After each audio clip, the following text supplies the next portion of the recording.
এটা আমরা একটু দেখি। আচ্ছা ঠিক আছে, ডাকতেছি। কাজল, মা কাজল, এদিকে আয় তো মা।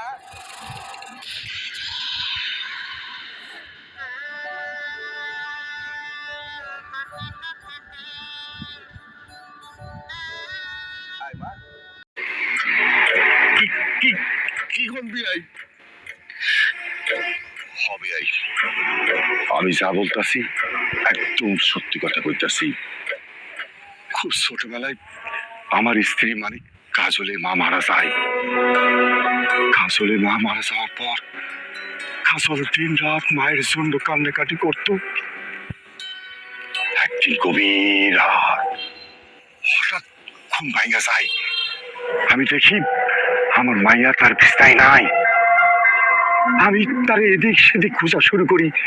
হঠাৎ দেখি আমার মাইয়া তার মায়ের কবরের পাশে, কবরের দিকে ফেল ফেল কইরা তাকায়া নিজে নিজে কথা কইতাছে। আমি তখন বুঝতে পারি আমার মাইয়া নিজে নিজে কারোর সাথে কথা কইতাছে। ওই রাতের পর আমার মাইয়ার কান্দের উপরে ভূত আসর করে। এখন পর্যন্ত সেই ভূত আমার মাইয়ার কাছেই আছে।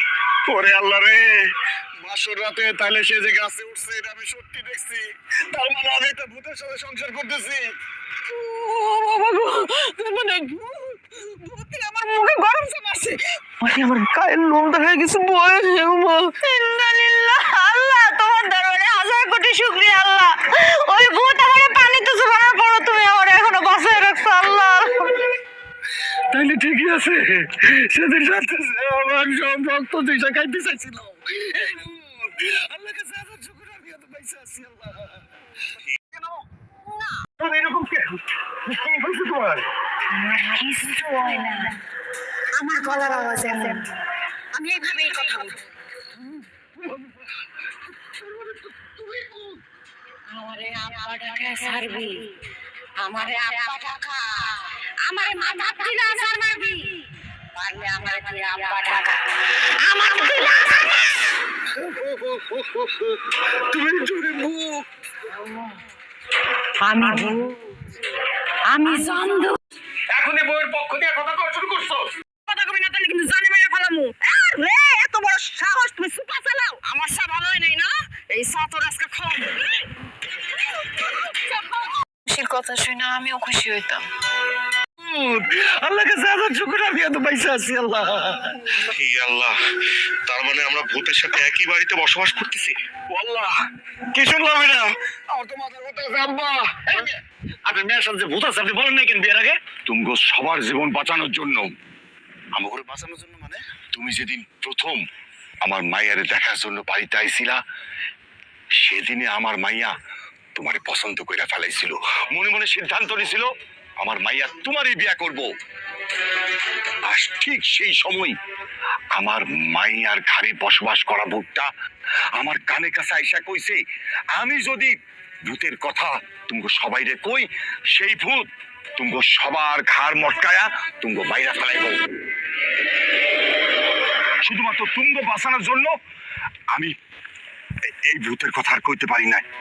আল্লাহ, কেন আমারে সুন্দর বানাইলা? কেন আমারে বাজে চেহারা বানাইলা না? তাহলে তো ভূত তো আমারে পছন্দ করতো না, আমারে বিয়েও করতো না, ভূতের সাথে সংসার করা লাগতো না। আব্বা, আব্বা আমারে বাঁচাও আব্বা, ওই ভূতটা ঘর থেকে নামাও, নাহলে আমারে মেরে ফেলাইবো। শুধু কি তোরে একলারে মারবো? এই ভূত যদি এখানে থাকে সবাই তো বাইরে ফেলাইবো। আল্লাহ রে, সেইভাবে হোক তোর বউর সাথে যে ভূত আছে ওইটারে তাড়াইতেই হইব। কিন্তু কেমনে? কাজলের সাথে যে ভূত আছে সেই ভূত কে তাড়াবে আব্বা? আছে একজন। কে কে কে কে কে আব্বা? তার নাম হইল আসমান খা। আসমান খা? হ্যাঁ, আসমান খা ওঝা।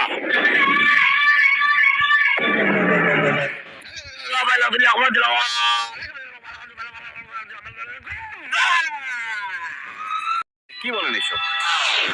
ভূতের গন্ধ আবার লেবুর মতো হয় নাকি?